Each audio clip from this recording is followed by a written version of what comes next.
have a lot of regret for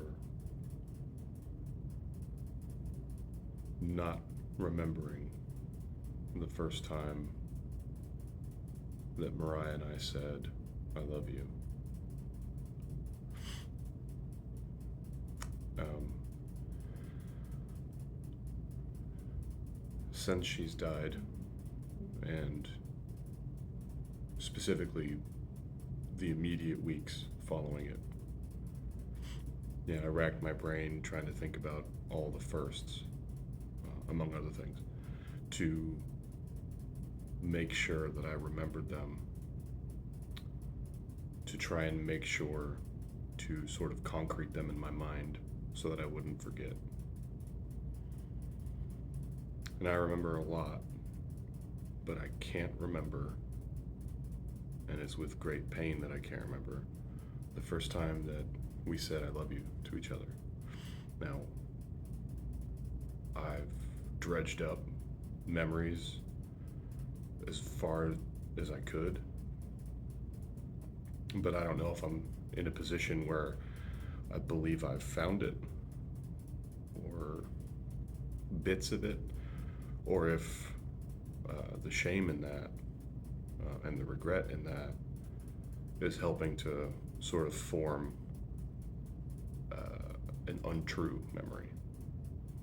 But through thinking about it a lot, I think we said it to each other in Richmond, and I feel like it was very soon, way sooner than I think either of us thought it would be. I think we were laying in bed one night, and as usual, with being so excited that we were seeing each other, not sleeping, I think we were laying there together, and if I remember correctly, or adjacent to correctly, I think she rolled over and said, hey, I want to tell you something. And I would have said, what's that? And I feel like I remember her saying, I think I love you. And again, if I remember correctly, it would have been without hesitation that I said, I love you too.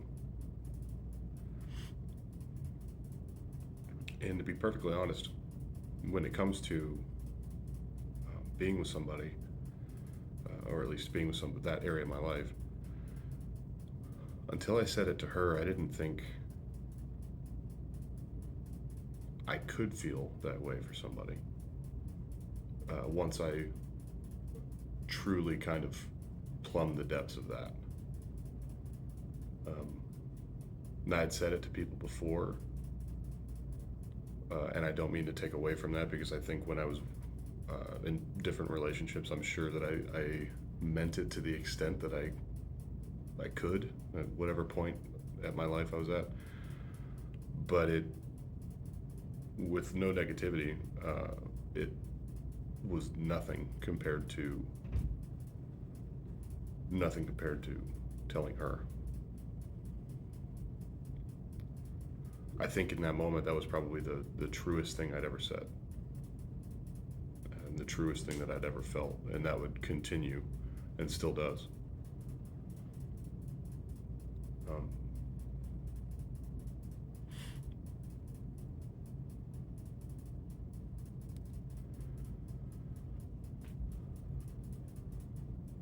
I wanted to say another thing. Today is, as I record this, April 19th, which is one day before she's been gone 6 months to the day. And I originally wanted to do this series, one video a week, until it was done. And I've tried to record this video 6 or 7 different times, never coming out the way that I want it to, for this reason or that.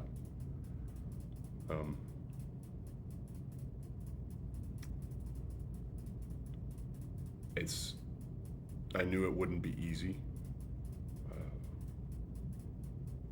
but it is really hard. Or has been. And I'm still really not good. Um,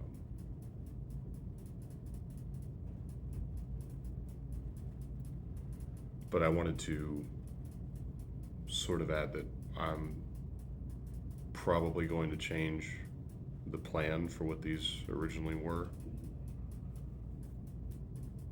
Um, they're not nearly as structured anymore as I first wanted to, but then I'm not as structured as I first thought I was. But to continue a little bit from where we left off, because I think this might help people that may have been in the position that I was. Um, I wanted to talk about uh, when she and I first moved in together. Um,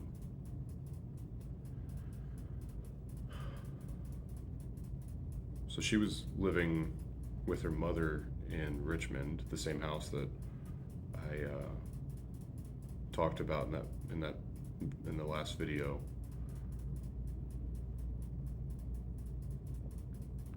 And I think we were together for, it was either a year and a half or 2.5 years. I'm leaning towards a year and a half. That a situation came up where, long story short, her mother and her essentially had to leave the house that they were in. They had an understanding with the guy that owned it, and for whatever reason, he needed to come back in and they needed to go somewhere else. So now we're in a position in this budding relationship, after having said I love you, where the only option that they had at the time was that her and her mother moved back to where Mariah was born in North Carolina with family for a time, and then obviously trying to branch out somewhere else. And at the time, I was living with one of my best friends. We had just found an apartment together. Mariah actually helped us shop around for it. It was like I would have to ask him, but I can't imagine it was any more than 725, 730 square feet, just a 2-bedroom, 3rd floor apartment in Fredericksburg. So it was already tight with the pair of us. And Mariah and I found ourselves in a position where, because of the car that I was driving, I had every want and wish to be able to come see her if she were to move to North Carolina, but it would be a 4.5-hour drive on the highways, but I believe it was a 7-hour drive for me, because I was in a car at the time that I couldn't take on the highway for different car troubles. And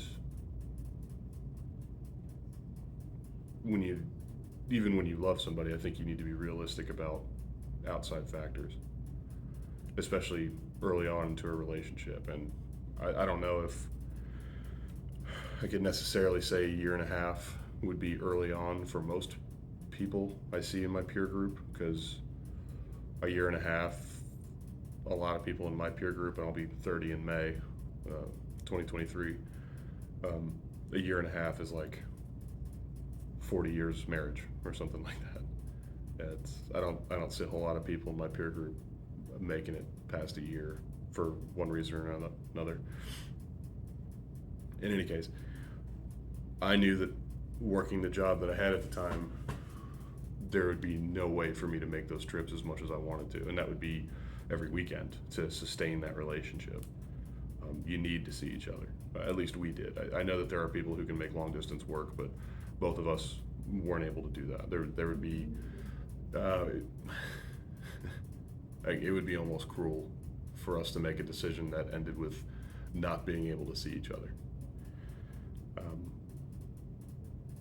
And I don't think wanting to be with other people or physical needs or something like that would come up. I think we would remain faithful to each other, but it would be more like,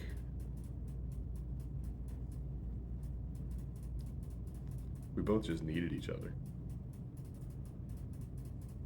I think there's an element of us both being so damaged individually when we started this that there was probably an element of codependency at first, being obsessed with each other. But I do feel that later and throughout our relationship, that turned into an extremely beneficial partnership that matured and didn't have that element of codependency. So at least there's that, because that's dangerous too, to carry that throughout a relationship. In any case, knowing we were in that position, I talked to my roommate and my buddy, and basically without hesitation, he said, "Yeah, get her up here." He knew how I felt about her. He liked her a lot too. So I brought that up with her, and then we moved in together, and it was incredible. We didn't know it would be. We had no idea, other than the weekends I would stay with her, that she would come up with me and my dad.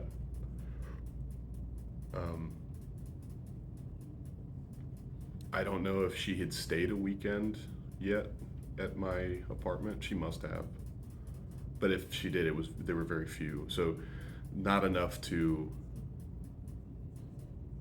know how we would mesh living together. And we'd had talks about, you tell somebody I love you, pretty much the next step is moving in nowadays. And it was for us. So we would talk about moving in together, and I thought it was going to be another 2-3 years at least, with my job and just what I could, or more specifically couldn't afford at the time. And I just,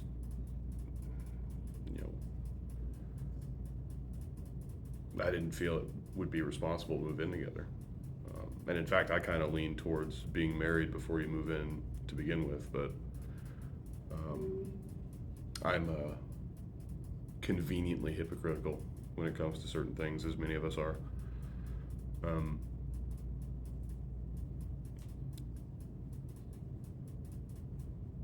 And really, I wanted to bring that up because it turned out that we meshed perfectly together. Big surprise. And I'd lived with roommates from when I was 17 or 18 when I moved out on.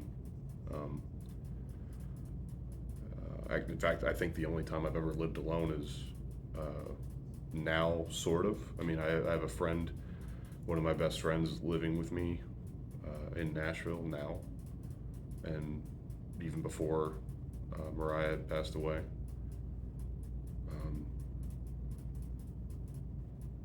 But there's an element of, when my buddy's not at the house, or, when I'm not watching TV or hanging out with him downstairs, that there's an element of aloneness that I'm still not good with, that I wasn't and probably couldn't be prepared for. But anyway, moving in with somebody is novel.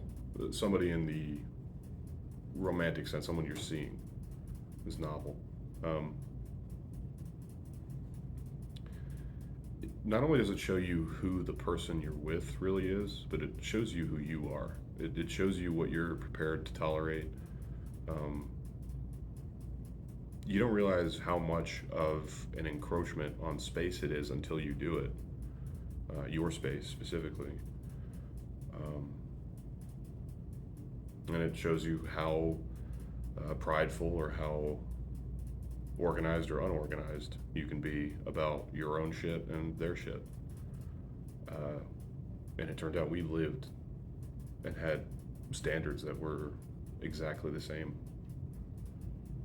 And that's, to me, sort of an abnormality. Like, I'd heard at least that doesn't really happen. Like, there's always some middle ground, or some caving in, or on one side or another, or just some meeting in the middle. But it was as if we'd always lived together, which I kind of couldn't believe. But I think the point of me telling you this so far is that both of us were unprepared for moving in together that abruptly and that quickly. Quickly into the relationship and abruptly because we had to get it done in I think a span of, we found out they had to leave in around like a 2 week or 3 week mark, and then it was me taking a couple of days off closer to those weekends so that I could run down there and get all our shit in my car and then run back up with the first load and then come back down and so on and so forth. But I think the point is, if you feel strongly enough for somebody that there's a trigger that presents itself that needs to be pulled, I would advise you go with your gut on that, because I did with mine, and it ended up with it being the best decision I ever made. One of them, anyway, and all the best decisions I've ever made have directly resulted from decisions that had to do with her. And I think the other reason I bring up moving in together as it relates to the point of, maybe the point of this chapter, is that it wasn't until we moved in together that, because you don't really completely know somebody until you live with them, I definitely believe that I really got to know the ins and outs of Mariah. I didn't know a terrible, deep amount of her personal history.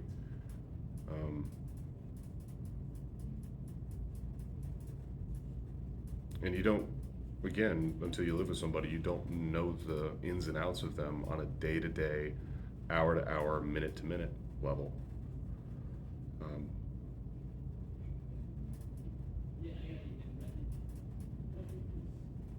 And I actually think the reason that I lean more towards, you want to be married before you move in together, is because once you're married, if that means anything to you, it means a lot to me. Once you're married, you kind of have not only a legal binding document, but if you have a specific faith, then you have that obedience of faith and the obligation of faith to make things work. Because it's not always awesome. Like, shit sucks between people sometimes. It can get really dark. It can get belligerent. It can get to numerous times you have the same argument. Now, while that was very rare with Mariah and I knew that was absolutely a possibility and a probability going in, because two people are going to have their own squabbles and quibbles about all kinds of shit. And I want to think that I was prepared for it. And before we were married, I would say that I treated her, and I think I did say quite often that I already treated her as best as I knew I could treat a wife.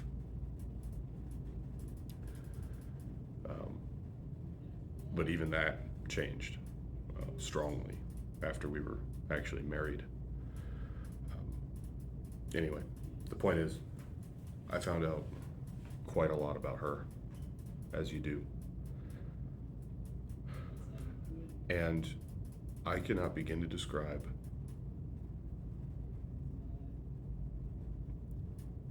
how much through the course of her life the things that have happened to her, some of the choices that she made and brought upon herself, but then, obviously lived through, and some of the things that were done to her,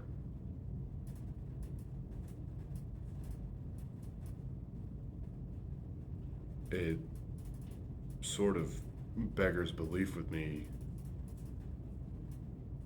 how someone could have that amount of negativity and spite done to them and still be an epitome of kindness and compassion and empathy and creativity, and just bright, despite a dark aesthetic and an interest in, the macabre from, again, an aesthetic point of view, which I obviously share with her. One of our biggest shared things, I think. Mariah grew up a bit of a weirdo, and she was still a weirdo. insanely creative. And from when I talk with her mother, she had a knack for being able to use random shit in the house, textiles, bits and bobs of plastic, to parts of some toys with parts of others, to create these things, whether it was art for the fridge, art for the wall, a whole new hybridized toy to make. She had an ability to create with her hands the shit she saw in her head, which, when it comes to physical interpretations of things like that, I have never had the capability of doing. I've tried, and I just don't have a mind for it. And the things that she would make would just blow me away. If you're ever interested in looking at some of the things she would make, it's her Instagram is that I've still kept up, and I will never delete, is at creepy little ghoul, GHOUL.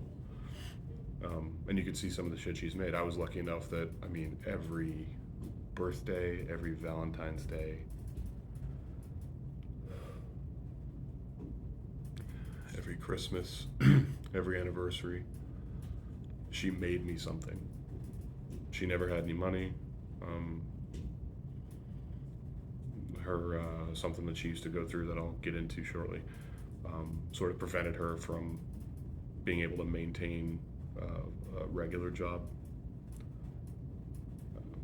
In any case, she would make me things. She would randomly remember little things that I said about something I liked in passing, and she would spend sometimes upwards of 20 to 30 hours, I would find out, making me something just to give to me on my birthday or an anniversary.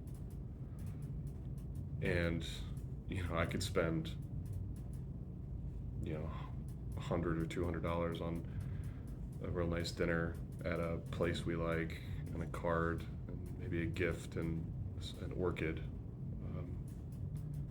But no amount of money that I could spend would touch how I would embrace and couldn't believe getting or receiving something that she had made for me.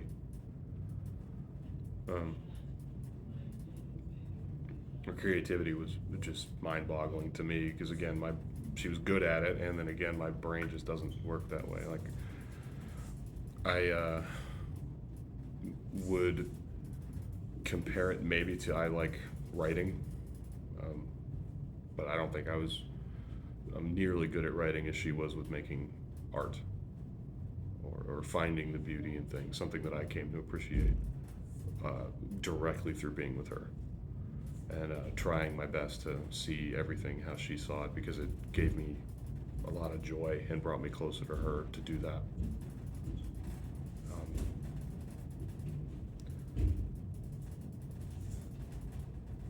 From a creative upbringing, she was diagnosed at 3 years old with rheumatoid arthritis. She inherited that from her father. She took medicine for it for a time, and then sort of resorted to, later in life, she didn't want to be on pills or anything like that anymore, so she'd take either ibuprofen or naproxen sodium, but mainly the only thing that would really help sort of ease pain was pot, whether smoking it or edible or something like that. And she actually got me to basically change my mind on how I viewed marijuana,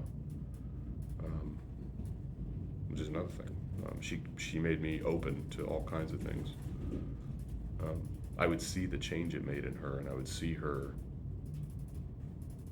use something medicinally, which I didn't believe, in my experience, relative to me, in a subjective sort of way, I had only been around people who say medicinally, but they just like smoking, and they were kind of lying to themselves, and I always sort of resented that, and now that's completely gone.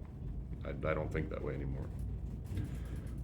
I saw the difference it would make in her, and it was It was something I appreciated because I would see the pain she was in regularly, and there's nothing I can do about it. Same for her, seeing migraines for me. There's nothing you can do. And when you're with somebody that you fucking really care about, all you want to do is help them when they're in pain. There's nothing you can do. Um, anyway, when she was 13, her father abandoned her and her mother.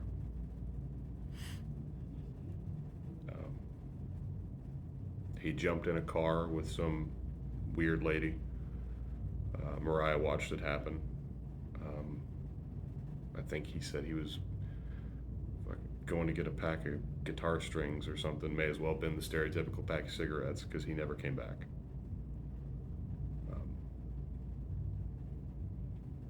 Mariah never, I don't think she ever talked to him again. There was some instances, this here and there on Facebook later in her life, but he generally stayed out of her life and never contacted her, never bothered. And this is one of the reasons that it's among a couple of why it's taken me A, this long, and B, this many tries to record this, is that I would get to this point talking about her dad, father, and I would start losing my shit and making threats that would likely get me deleted or whatever. And then a couple weeks ago, her mother let me know that he had died. And I don't feel one way or another about that in general. But I do feel a little resentful in two regards. One, I don't even know if he knew that the daughter he abandoned had died. And two, part of the most hateful side of me wished that he and I could have a conversation. And again, the hateful side of me wished that that conversation could be in person and physical. Because how any parent abandons a child is beyond me to begin with. And how any parent leaves their child abandoned throughout their life, and on top of that pretends to be a good person socially while doing it, is fundamentally unjust to me. And I feel the repercussions of that decision deserve punishment.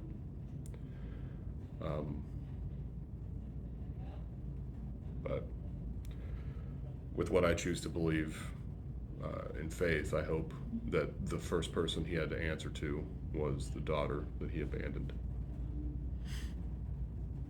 I'll leave that there. But the decision her father made left a broken little girl who was under the impression, as it goes in situations like this, that she thought that if she wasn't at least the whole reason he left, he was at least, she was at least a huge part. Because I don't think any kid around that time has the capability of dissecting the fact that their parent and one of the 50% of the people that they're supposed to rely on is just a piece of shit. They resort to it falling on them. That led her down a pit and path of despair that she still felt well into our relationship. It's something that I personally tried to help her with as much as I could for a long time. And luckily, we had made a lot of progress with that. But it did a serious amount of damage. And it led her to make some decisions. This is from her, not from my observation. She believed that it led her to make some decisions that she regretted making, whether that was emotionally and sexually abusive relationships that she almost immediately entered into and then justified because she felt she deserved that abuse, and was in fear that if she did not justify or stay despite the abuse, she would be abandoned again.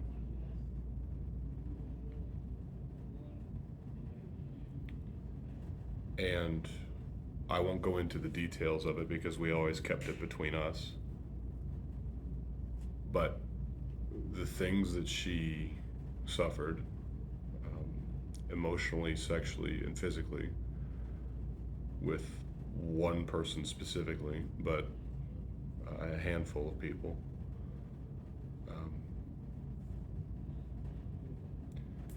it was enough that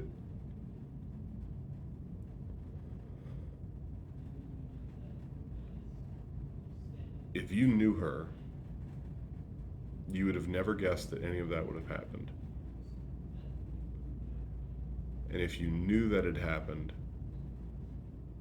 and knew her and how she acted on a regular basis, knew her kindness and her empathy and her compassion and her sheer dedication to make sure that everyone around her felt okay and was content and happy, you would marvel, like me, at how she did not turn out to be the biggest, justifiably so, bitch that you'd ever met. And she was the furthest thing from it. She would have an opinion, if she decided to express it, that would have a mild amount of critical negativity to it that she would immediately apologize for. And I mean stuff that doesn't even matter. Like, the amount of people that talk shit about a celebrity or a band or a person in their lives or something that's never to their face or anything like that. She would have a comment about an actor she will never meet in a movie about how their performance wasn't as good in this movie versus the last one she liked that she saw them in, and then immediately say, well, that's not a nice thing to say. I shouldn't say that. I'm worried I sound like a bitch right now. I mean, immediately. And it would always make me laugh because I don't think she was capable of being mean, at least when we were together.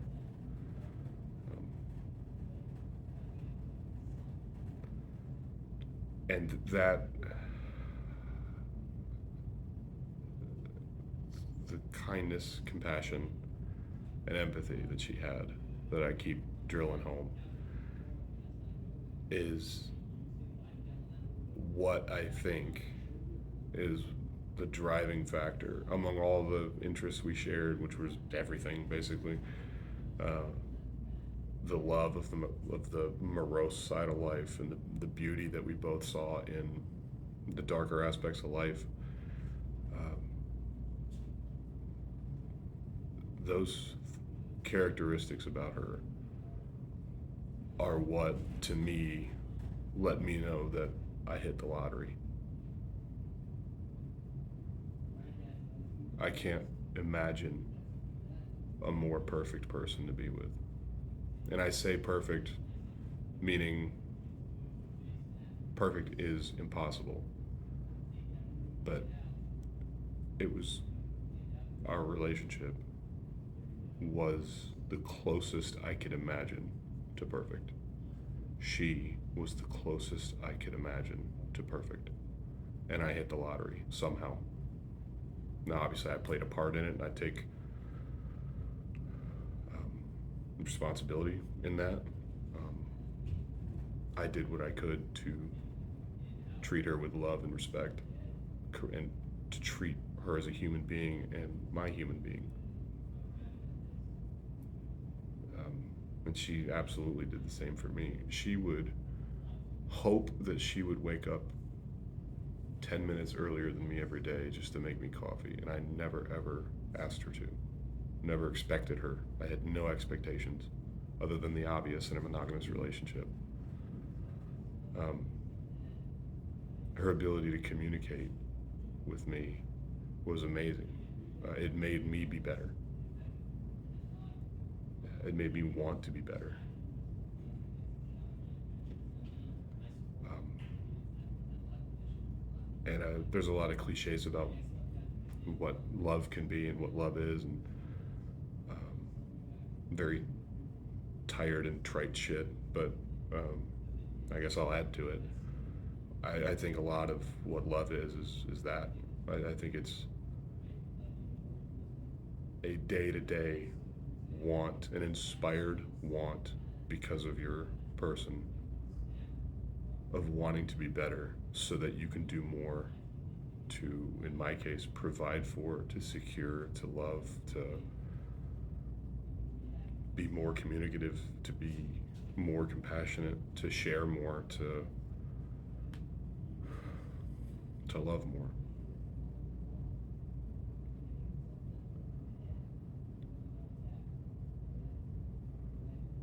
And I hit the lottery.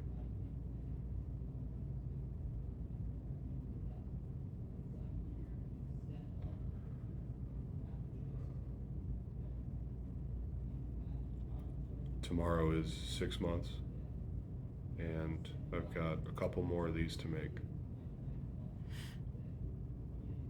So I'm sorry this is late if any of you have been following, but I appreciate it all the same. Thank you.